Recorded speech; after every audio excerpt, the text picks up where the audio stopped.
أعوذ بالله من الشيطان الرجيم. بسم الله الرحمن الرحيم. يا أيها الذين آمنوا أوفوا بالعقود. أحلت لكم بهيمة الأنعام إلا ما يتلى عليكم غير محل الصيد وأنتم حرم. إن الله يحكم ما يريد. يا أيها الذين آمنوا لا تحلوا شعائر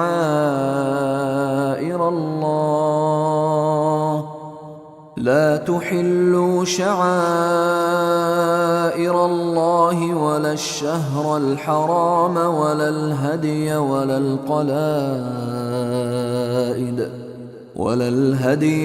القلائد ولا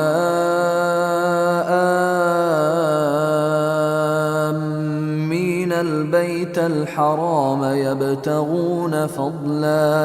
يبتغون فضلا من ربهم ورضوانا. وإذا حللتم فاصطادوا ولا يجرمنكم شنآن قوم أن صدوكم عن المسجد الحرام أن تعتدوا.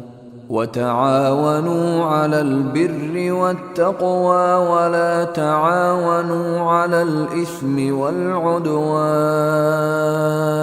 واتقوا الله إن الله شديد العقاب. حرمت عليكم الميتة والدم ولحم الخنزير وما أهل لغير الله به والمنخنقة والموقوذة والمتردية والنطيحة وما أكل السبع إلا ما ذكيتم وما ذبح على النصب وأن تستقسموا بالأزلام ذلكم فسق. اليوم يئس الذين كفروا من دينكم فلا تخشوهم واخشون. اليوم أكملت لكم دينكم وأتممت عليكم نعمتي ورضيت لكم الإسلام دينا. فمن اضطر في مخمصة غير متجانف لإثم فإن الله غفور رحيم. يسألونك ماذا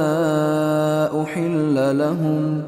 قل أحل لكم الطيبات وما علمتم من الجوارح مكلبين تعلمونهن مما علمكم الله فكلوا مما أمسكن عليكم واذكروا اسم الله عليه واتقوا الله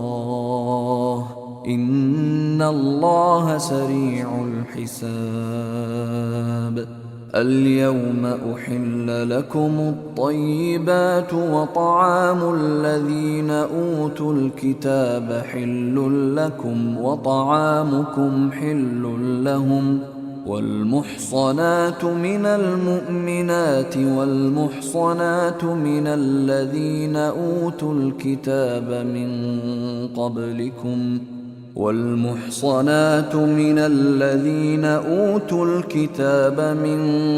قبلكم إذا آتيتموهن أجورهن محصنين غير مسافحين ولا متخذي أخدان ومن يكفر بالإيمان فقد حبط عمله وهو في الآخرة من الخاسرين. يا أيها الذين آمنوا إذا قمتم إلى الصلاة فاغسلوا وجوهكم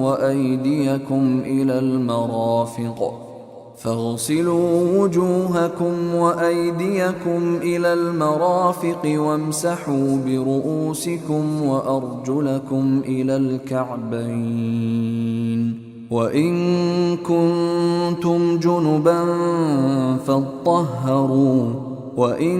كنتم مرضى أو على سفر أو جاء أحد منكم من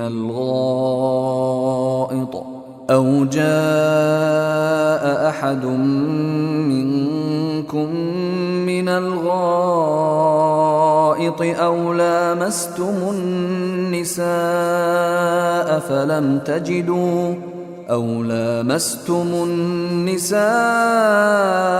فلم تجدوا ماء فتيمموا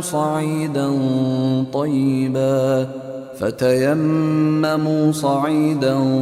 طيبا فامسحوا بوجوهكم وأيديكم منه، ما يريد الله ليجعل عليكم من حرج ولكن يريد ليطهركم وليتم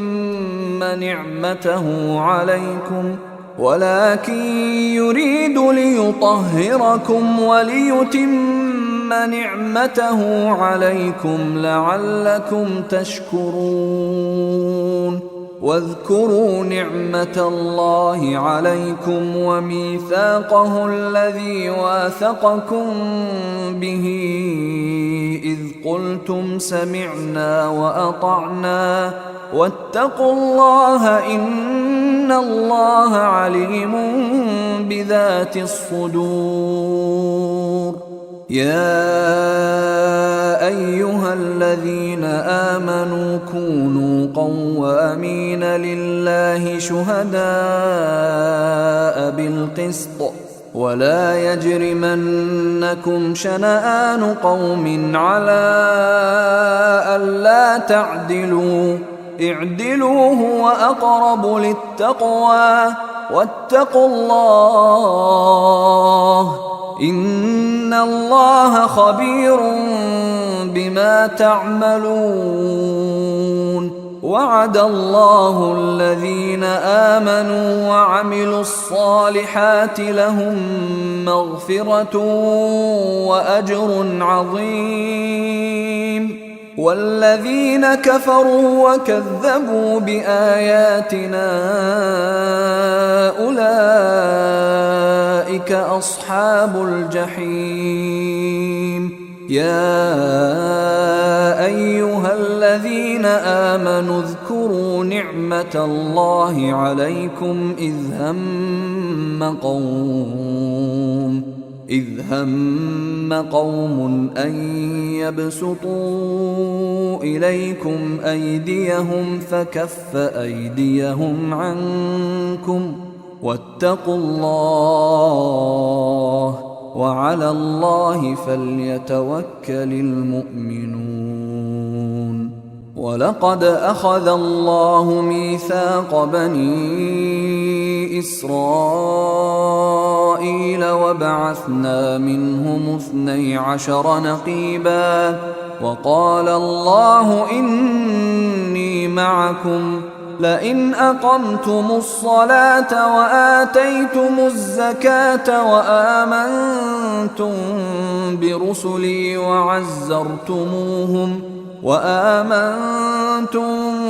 برسلي وعزرتموهم وأقرضتم الله قرضا حسنا لأكفرن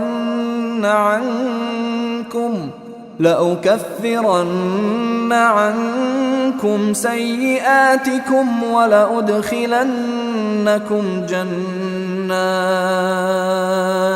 ولأدخلنكم جنات تجري من تحتها الأنهار فمن كفر بعد ذلك منكم فقد ضل سواء السبيل فبما نقضهم ميثاقهم لعناهم وجعلنا قلوبهم قاسية يحرفون الكلم عن مواضعه ونسوا حظا مما ذكروا به ولا تزال تطلع على خائنة منهم إلا قليلا منهم فاعف عنهم واصفح إن الله يحب المحسنين. ومن الذين قالوا إنا نصارى أخذنا ميثاقهم فنسوا حظا مما ذكروا به فأغرينا بينهم العداوة والبغضاء إلى يوم القيامة وسوف ينبئهم الله بما كانوا يصنعون. يا أهل الكتاب قد جاءكم رسولنا يبين لكم كثيرا مما كنتم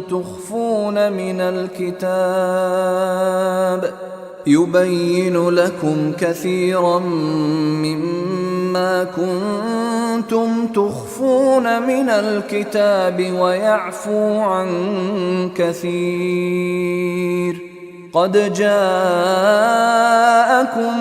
من الله نور وكتاب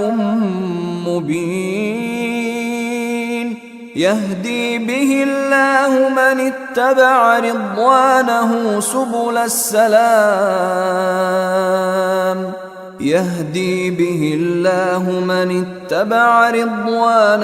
سبل السلام ويخرجهم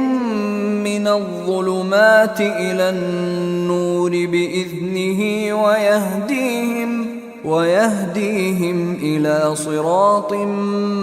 مستقيم. لقد كفر الذين قالوا إن الله هو المسيح ابن مريم قل فمن يملك من الله شيئا إن أراد أن يهلك المسيح ابن مريم وأمه ومن في الأرض جميعا ولله ملك السماوات والأرض وما بينهما يخلق ما يشاء والله على كل شيء قدير. وقالت اليهود والنصارى نحن أبناء الله وأحباؤه قل فلم يعذبكم بذنوبكم بل أنتم بشر ممن خلق يغفر لمن يشاء ويعذب من يشاء ولله ملك السماوات والأرض وما بينهما وإليه المصير. يا أهل الكتاب قد جاءكم رسولنا يبين لكم على فترة من الرسل أن تقولوا ما جاءنا من بشير ولا نذير فقد جاءكم بشير ونذير والله على كل شيء قدير. وإذ قال موسى لقومه يا قوم اذكروا نعمة الله عليكم إذ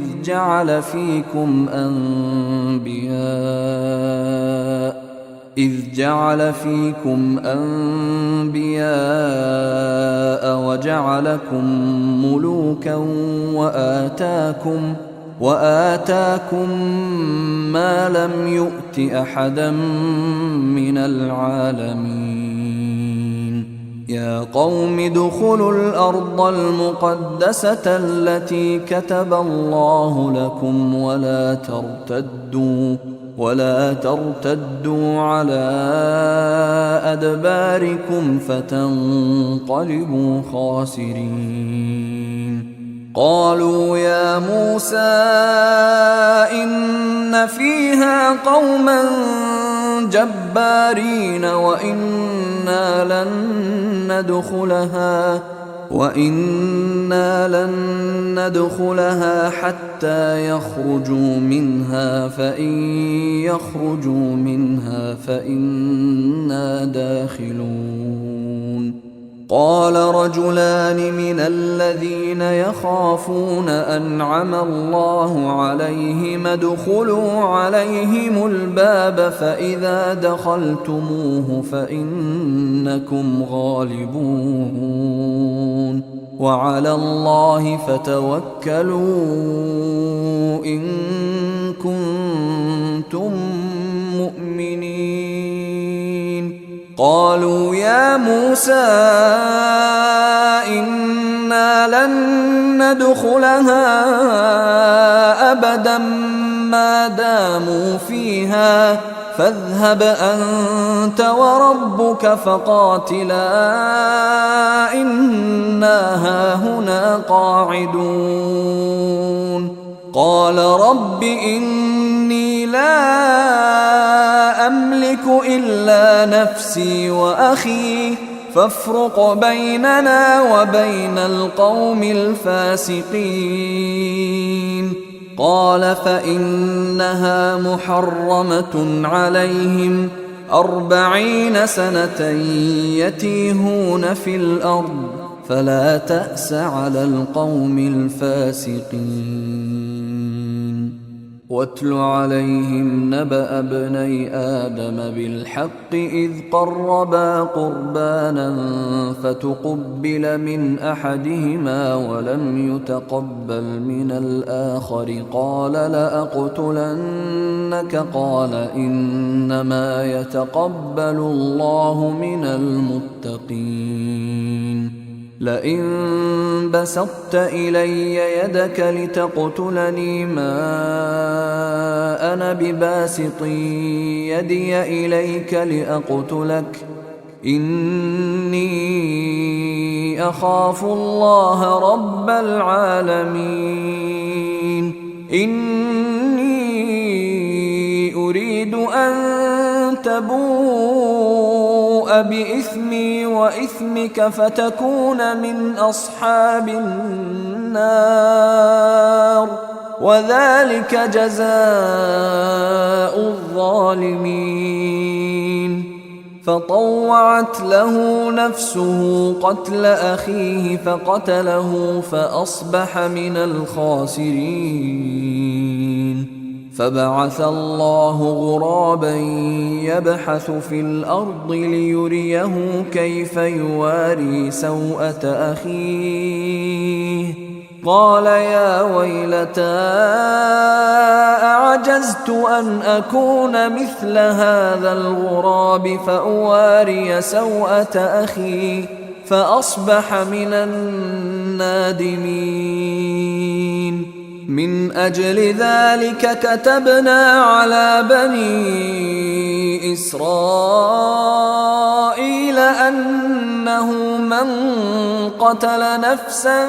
بغير نفس أو فساد في الأرض فكأنما قتل الناس جميعا ومن أحياها فكأنما أحيا الناس جميعا ولقد جاءتهم رسلنا بالبينات ثم إن كثيرا منهم بعد ذلك في الأرض لمسرفون إنما جزاء الذين يحاربون الله ورسوله ويسعون في الأرض فسادا أن يقتلوا أو يصلبوا أو تقطع أيديهم وأرجلهم من خلاف أو ينفوا من الأرض ذلك لهم خزي في الدنيا ولهم في الآخرة عذاب عظيم إلا الذين تابوا من قبل أن تقدروا عليهم فاعلموا أن الله غفور رحيم يا أيها الذين آمنوا اتقوا الله وابتغوا إليه الوسيلة وجاهدوا في سبيله لعلكم تفلحون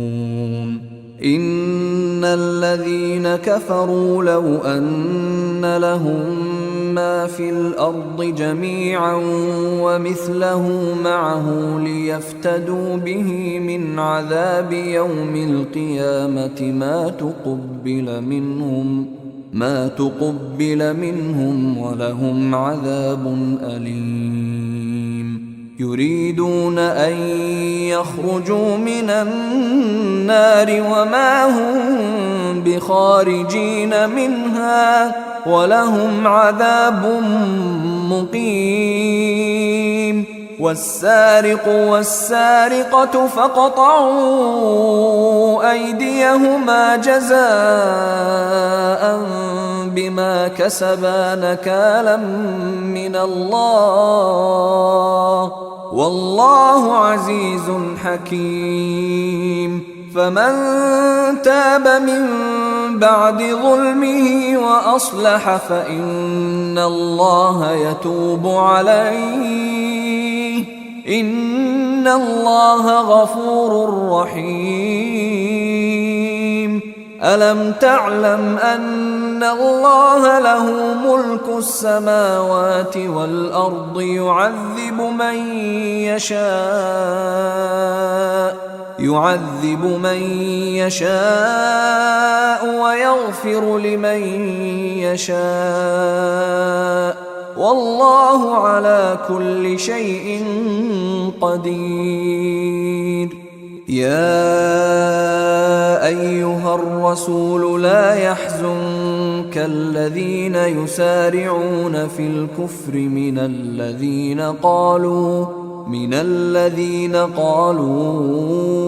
آمنا بأفواههم ولم تؤمن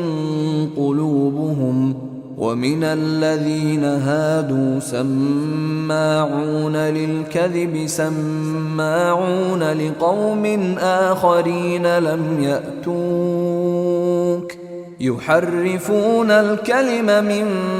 بعد مواضعه يقولون إن أوتيتم هذا فخذوه وإن لم تؤتوه فاحذروا ومن يرد الله فتنته فلن تملك له من الله شيئا أولئك الذين لم يرد الله أن يطهر قلوبهم لهم في الدنيا خزي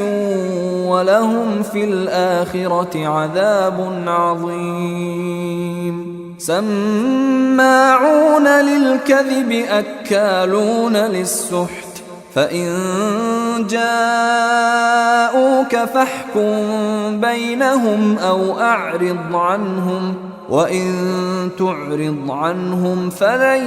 يضروك شيئا وإن حكمت فاحكم بينهم بالقسط إن الله يحب المقسطين. وكيف يحكمونك وعندهم التوراة فيها حكم الله ثم يتولون من بعد ذلك وما أولئك بالمؤمنين. إنا أنزلنا التوراة فيها هدى ونور يحكم بها النبيون الذين أسلموا للذين هادوا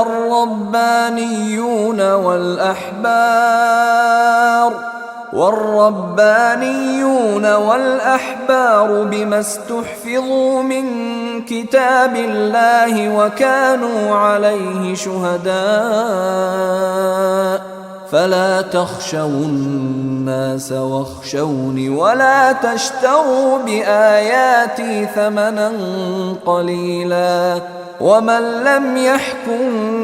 بما أنزل الله فأولئك هم الكافرون. وكتبنا عليهم فيها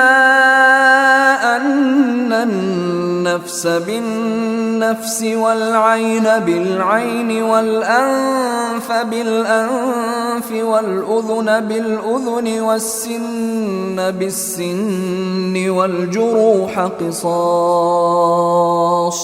فمن تصدق به فهو كفارة له ومن لم يحكم بما أنزل الله فأولئك هم الظالمون. وقفينا على آثارهم بعيسى ابن مريم مصدقا لما بين يديه من التوراة وآتيناه الإنجيل فيه هدى ونور ومصدقا لما بين يديه من التوراة وهدى وموعظة للمتقين. وليحكم أهل الإنجيل بما أنزل الله فيه ومن لم يحكم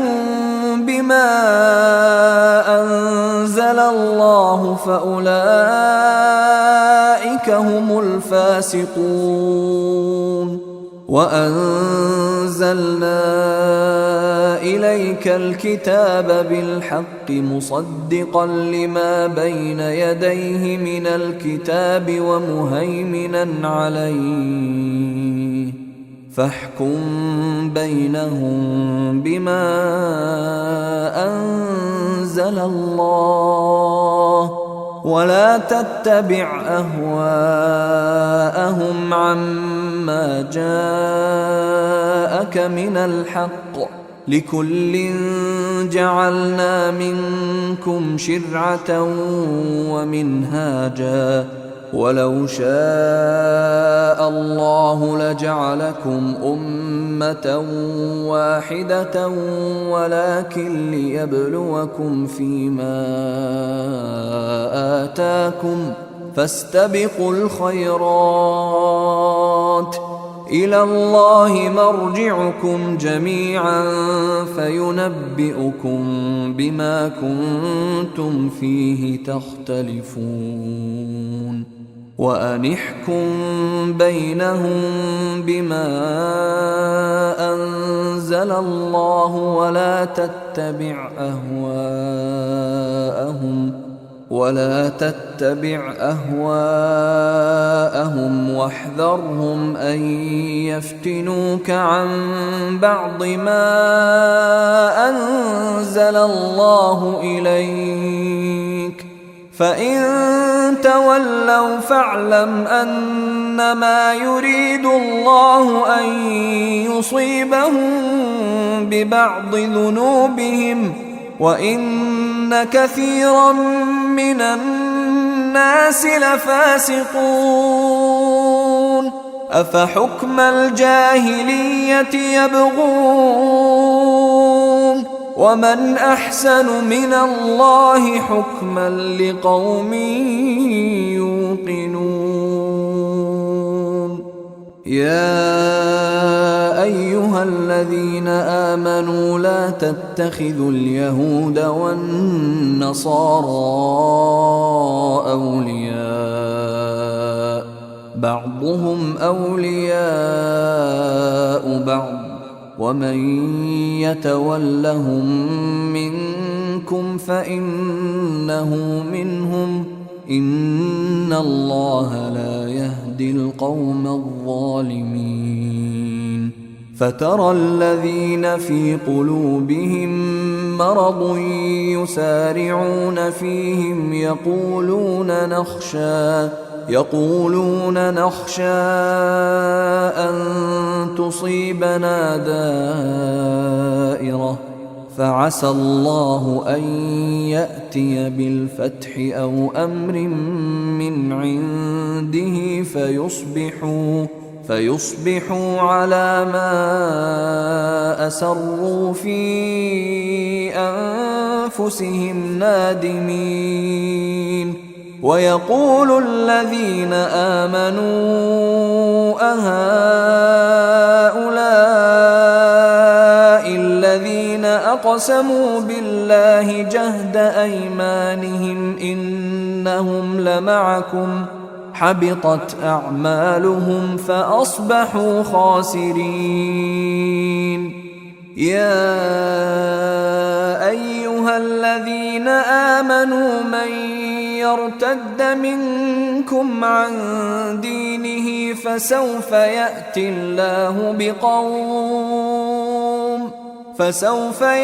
الله بقوم يحبهم ويحبونه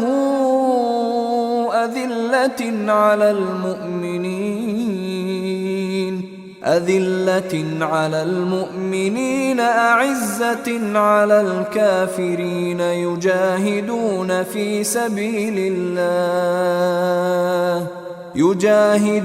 في سبيل الله ولا يخافون لومة لائم ذلك فضل الله يؤتيه من يشاء والله واسع عليم. إنما وليكم الله ورسوله والذين آمنوا الذين يقيمون الصلاة ويؤتون الزكاة وهم راكعون. ومن يتول الله ورسوله والذين آمنوا فإن حزب الله هم الغالبون. يا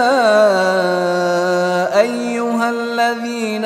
آمنوا لا تتخذوا الذين اتخذوا دينكم هزوا ولعبا من الذين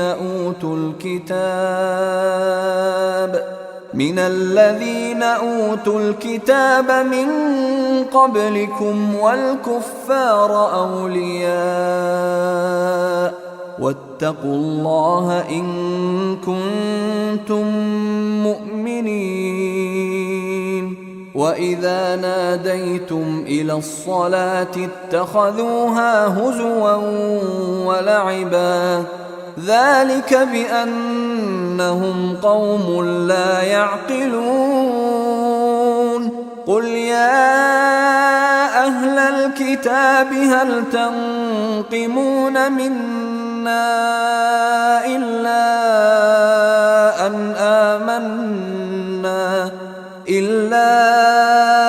أن آمنا بالله وما أنزل إلينا وما أنزل من قبل وأن أكثركم فاسقون قل هل أنبئكم بشر من ذلك مثوبة عند الله من لعنه الله وغضب عليه وجعل منهم القردة والخنازير وعبد الطاغوت أولئك شر مكانا وأضل عن سواء السبيل وإذا جاءوكم قالوا آمنا وقد دخلوا بالكفر وهم قد خرجوا به والله أعلم بما كانوا يكتمون وترى كثيرا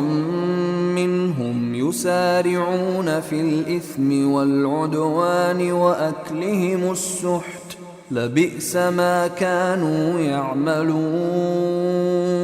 لولا ينهاهم الربانيون والأحبار عن قولهم الإثم وأكلهم السحت لبئس ما كانوا يصنعون وقالت اليهود يد الله مغلولة غلت أيديهم ولعنوا بما قالوا بل يداه مبسوطتان ينفق كيف يشاء وليزيدن كثيرا منهم ما أنزل إليك من ربك طغيانا وكفرا وألقينا بينهم العداوة والبغضاء إلى يوم القيامة كلما أوقدوا نارا للحرب أطفأها الله ويسعون في الأرض فسادا والله لا يحب المفسدين ولو أن أهل الكتاب آمنوا واتقوا لكفرنا عنهم سيئاتهم ولأدخلناهم جنات النعيم ولو أنهم أقاموا التوراة والإنجيل وما أنزل إليهم من ربهم لأكلوا من فوقهم ومن تحت أرجلهم منهم أمة مقتصدة وكثير منهم ساء ما يعملون يا أيها الرسول بلغ ما أنزل إليك من ربك وإن لم تفعل فما بلغت رسالته والله يعصمك من الناس إن الله لا يهدي القوم الكافرين قل يا أهل الكتاب لستم على شيء حتى تقيموا التوراة والإنجيل وما أنزل إليكم من ربكم وليزيدن كثيرا منهم ما أنزل إليك من ربك طغيانا وكفرا فلا تأس على القوم الكافرين إن الذين آمنوا والذين هادوا والصابئون والنصارى من آمن بالله واليوم الآخر وعمل صالحا فلا خوف عليهم ولا هم يحزنون لقد أخذنا ميثاق بني إسرائيل وأرسلنا إليهم رسلا كلما جاءهم رسول بما لا تهوى أنفسهم فريقا كذبوا وفريقا يقتلون وحسبوا ألا تكون فتنة فعموا وصموا ثم تاب الله عليهم ثم عموا وصموا كثير منهم والله بصير بما يعملون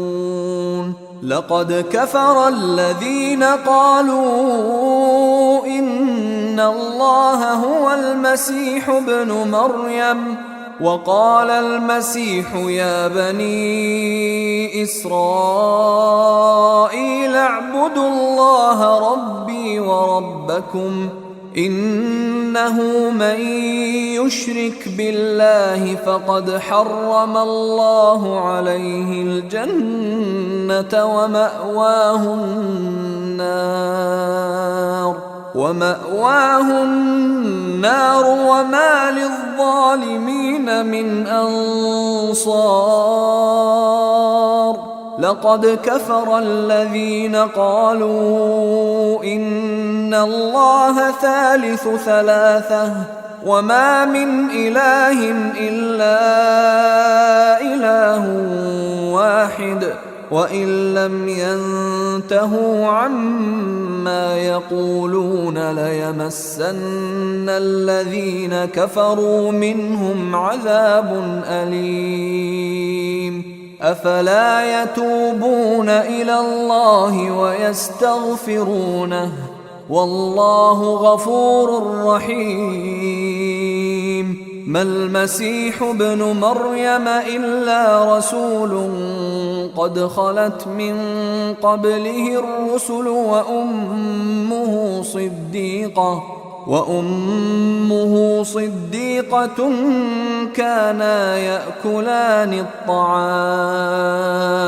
انظر كيف نبين لهم الآيات ثم انظر أنى يؤفكون قل أتعبدون من دون الله ما لا يملك لكم ضرا ولا نفعا والله هو السميع العليم قل يا أهل الكتاب لا تغلوا في دينكم غير الحق ولا تتبعوا أهواء قوم قد ضلوا من قبل وأضلوا كثيرا وضلوا عن سواء السبيل لعن الذين كفروا من بني إسرائيل على لسان داود وعيسى بن مريم ذلك بما عصوا وكانوا يعتدون كانوا لا يتناهون عن منكر فعلوه لبئس ما كانوا يفعلون ترى كثيرا منهم يتولون الذين كفروا لبئس ما قدمت لهم أنفسهم أن سخط الله عليهم وفي العذاب هم خالدون ولو كانوا يؤمنون بالله والنبي وما أنزل إليه ما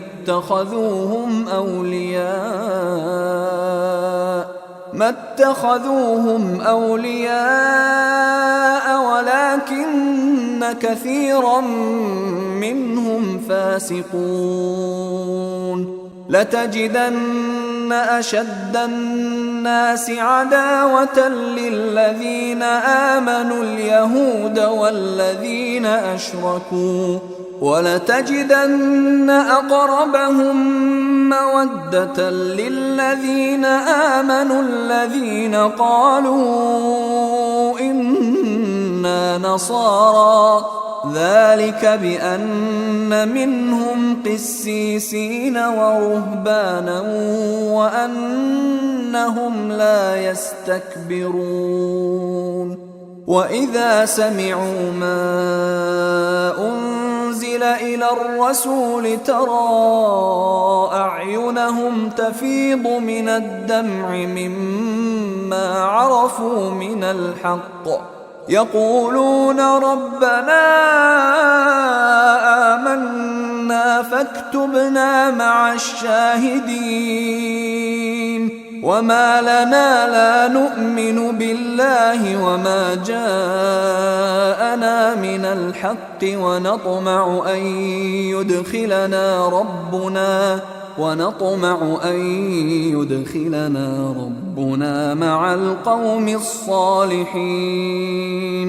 فأثابهم الله بما قالوا جنات تجري من تحتها الأنهار خالدين فيها وذلك جزاء المحسنين والذين كفروا وكذبوا بآياتنا أولئك أصحاب الجحيم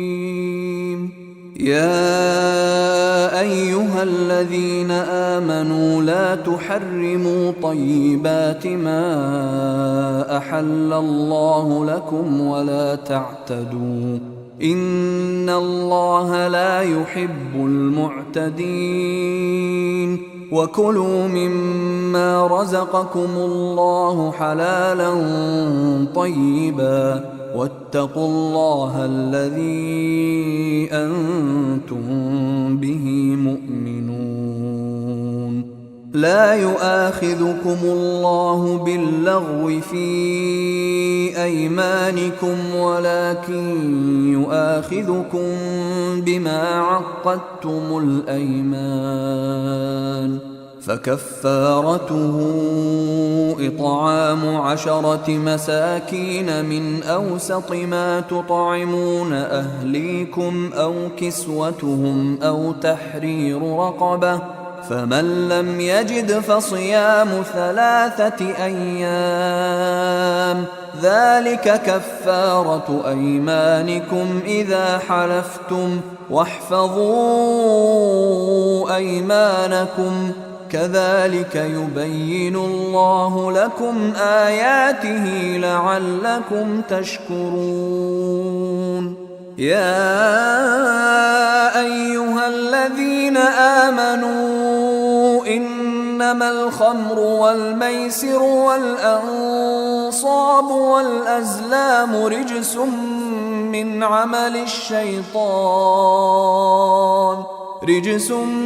من عمل الشيطان فاجتنبوه لعلكم تفلحون إنما يريد الشيطان أن يوقع بينكم العداوة والبغضاء في الخمر والميسر ويصدكم عن ذكر الله وعن الصلاة فهل أنتم منتهون وأطيعوا الله وأطيعوا الرسول واحذروا فإن توليتم فاعلموا أنما على رسولنا البلاغ المبين ليس على الذين آمنوا وعملوا الصالحات جناح فيما طعموا إذا ما اتقوا وآمنوا وعملوا الصالحات ثم اتقوا وأحسنوا والله يحب المحسنين يا أيها الذين آمنوا ليبلونكم الله بشيء من الصيد تناله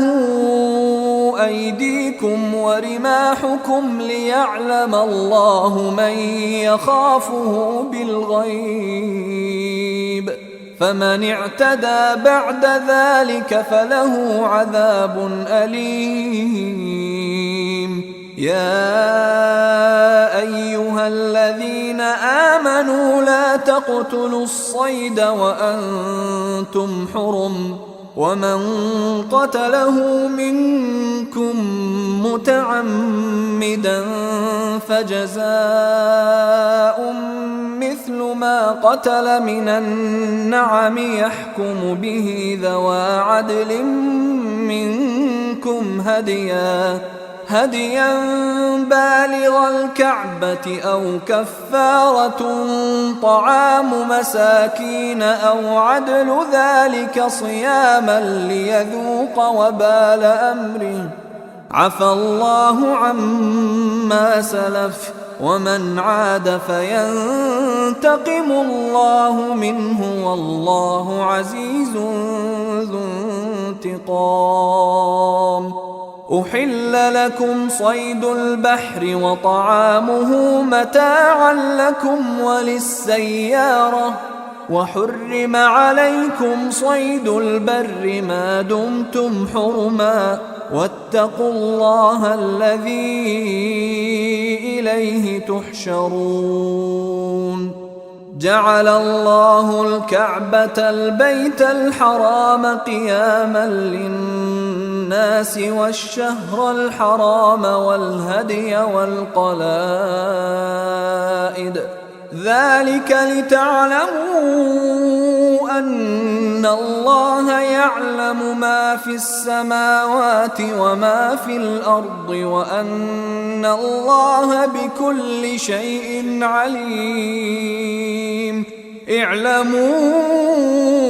أن الله شديد العقاب وأن الله غفور رحيم. ما على الرسول إلا البلاغ،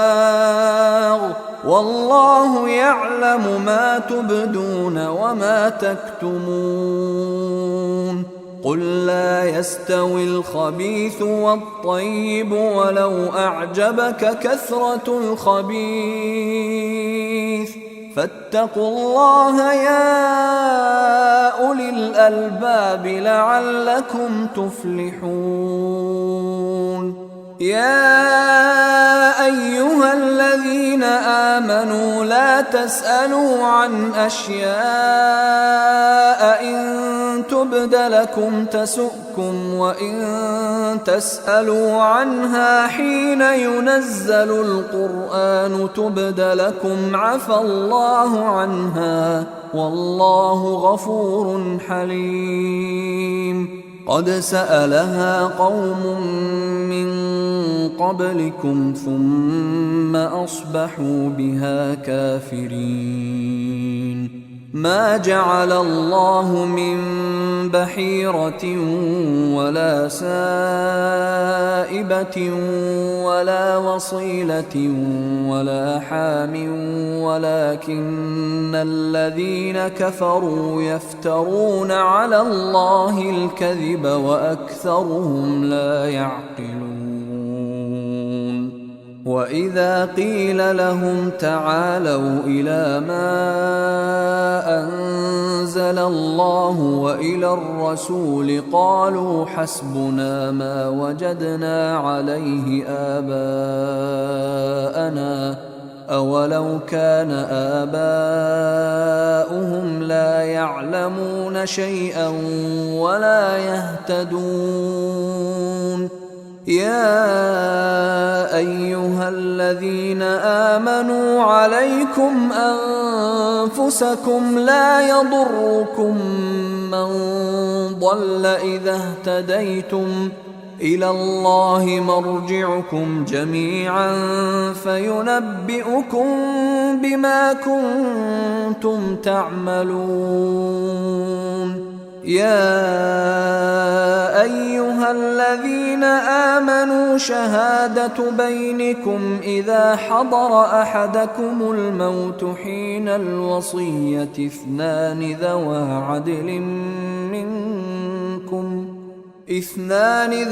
عدل منكم أو آخران من غيركم إن أنتم ضربتم في الأرض فأصابتكم مصيبة الموت تحبسونهما من بعد الصلاة فيقسمان بالله إن ارتبتم لا نشتري به ثمنا ولو كان ذا قربى ولا نكتم شهادة الله إنا إذا لمن الآثمين. فإن عثر على أنهما استحقا إثما فآخران يقومان مقامهما من الذين استحق عليهم الأوليان فيقسمان بالله لشهادتنا أحق من شهادتهما وما اعتدينا إنا إذا لمن الظالمين. ذلك أدنى أن يأتوا بالشهادة على وجهها أو يخافوا أن ترد أيمان بعد أيمانهم واتقوا الله واسمعوا والله لا يهدي القوم الفاسقين. يوم يجمع الله الرسل فيقول ماذا أجبتم قالوا لا علم لنا إنك أنت علام الغيوب. إذ قال الله يا عيسى ابن مريم اذكر نعمتي عليك وعلى والدتك إذ أيدتك بروح القدس تكلم الناس في المهد وكهلا وإذ علمتك الكتاب والحكمة والتوراة والإنجيل وإذ تخلق من الطين كهيئة الطير بإذني فتنفخ فيها فتكون طيرا بإذني وتبرئ الأكمه والأبرص بإذني وإذ تخرج الموتى بإذني وإذ كففت بني إسرائيل عنك إذ جئتهم بالبينات فقال الذين كفروا منهم إن هذا إلا سحر مبين. وإذ أوحيت إلى الحواريين أن آمنوا بي وبرسولي قالوا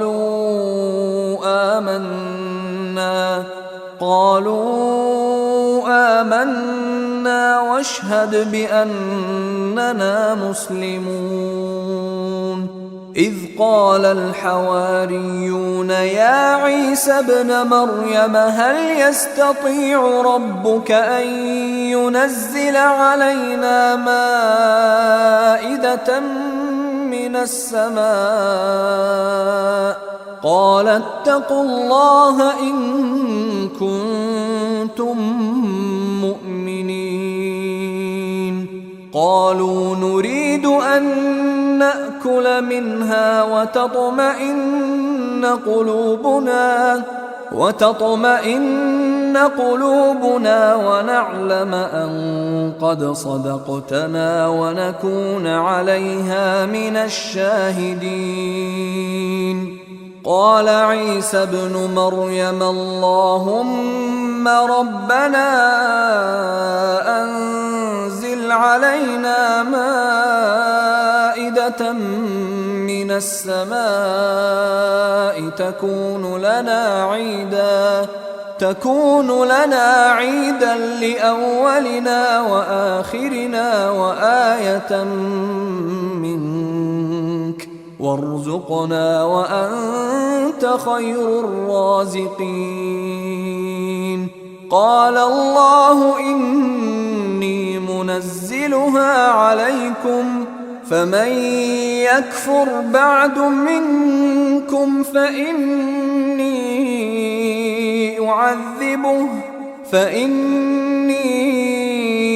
أعذبه عذابا لا أعذبه أحدا من العالمين. وإذ قال الله يا عيسى ابن مريم أأنت قلت للناس اتخذوني وأمي إلهين من دون الله قال سبحانك ما يكون لي أن أقول ما ليس لي بحق إن